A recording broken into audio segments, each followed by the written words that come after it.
What's up, everybody? Welcome back to the channel and to the final reveal of the Porsche 904 that I did this weekend for the Porsche group build. I want to say thank you to Chuck's Hobby Spot, Brian from BG's Model Works, and Lucasy for hosting this group build.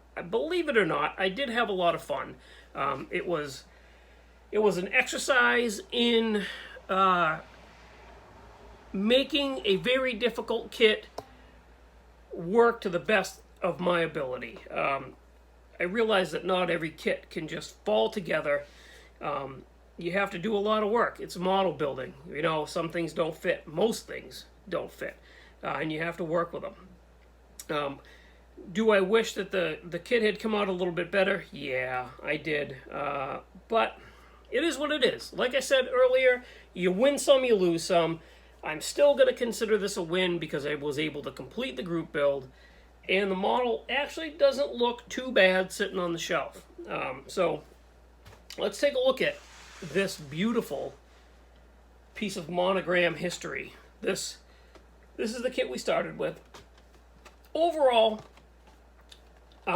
if it wasn't for the warpage issues, it still would have been a finicky kit, but it would have been a lot more enjoyable to do.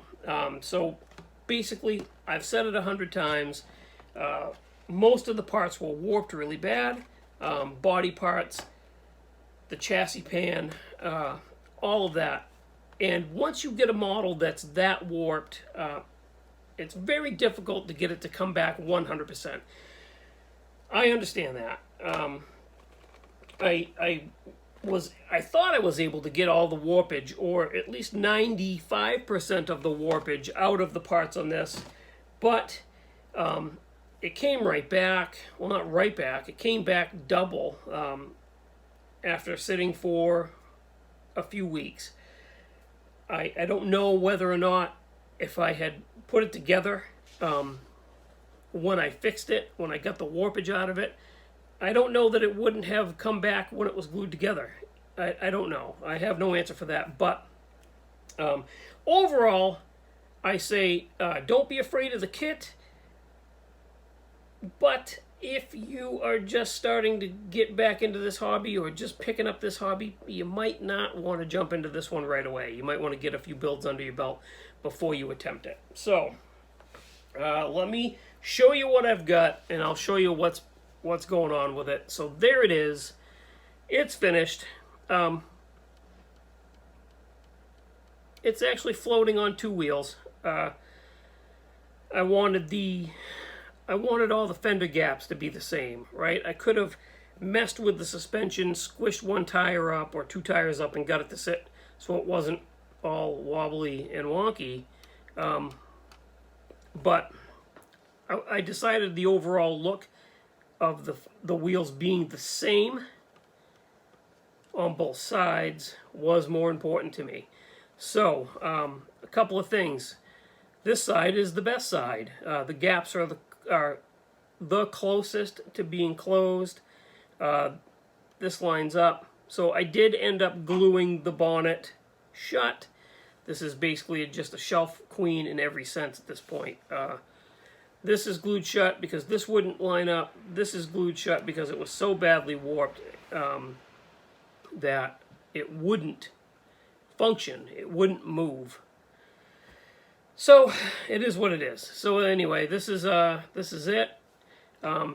Painted with the Testors Extreme Lacquer Diamond Dust, clear coated with the Extreme Wet Look Clear. Just did some basic Tamiya black wash on the wheels to bring out a little bit of the details. If I spin it around, you can see there's those gaps because everything is so warped. That gap is the worst. The gap on the body is tight all the way around. until you get to that part. It is what it is. I'm still happy with the way it came out for such a difficult time. It still came out in my mind pretty good. Look at that thing. That's driving me nuts. Oh well. Again, I wanted to spruce it up a little bit, so gave it a nice polish with the Meguiar's Carnauba wax. You can see it's got a good, halfway decent shine on it. I added some Massachusetts license plates. I added a little bit of the detail to the lights, fog lights, marker lights. There's the plate in the back. So the one issue that I had, I don't know if you can see it on camera. I mean, it cleaned up pretty good. The windshield. So because everything didn't fit and I had to force everything together inside, I used CA glue, but I used accelerator, thinking that if I used the accelerator, it wouldn't cause the glue to haze like it normally does. And I woke up this morning and the windshield was hazed over. I think it was just because I had to use so much CA glue to hold the inner structure under here together and the dashboard and the door panels together. It is what it is, but it cleaned up pretty nice. So, yeah. So, let's see if I can spin this around too. There we go. I like that side better. Also, the rear wheels kind of don't sit where they're supposed to be. I don't know if that's because of this part of the car being warped and me straightening it, and then I don't know. I don't know, guys. There it is. We're going to call this finished. Thank you again, guys. Thank you, Chuck. Thank you, Brian. Thank you, Luca, for putting on this group build. I hope that you do it again next year. It was a relatively good time for all the struggles I had. It wouldn't stop me from doing it again. I would pick a different kit though, maybe a Tamiya kit or a Revell, one of the newer mold Revell kits, something like that. So there you have it, guys. Thanks for watching. Thanks for subscribing. As always, thank you, Market Hobby Nut Models. Website linked in the description of the video. I do have some progress to show you on the Street Machine group build. That'll be in a different video in a couple of days.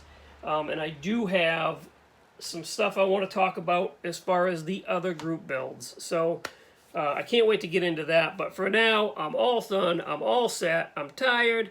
And I'm out of here. Have a good night.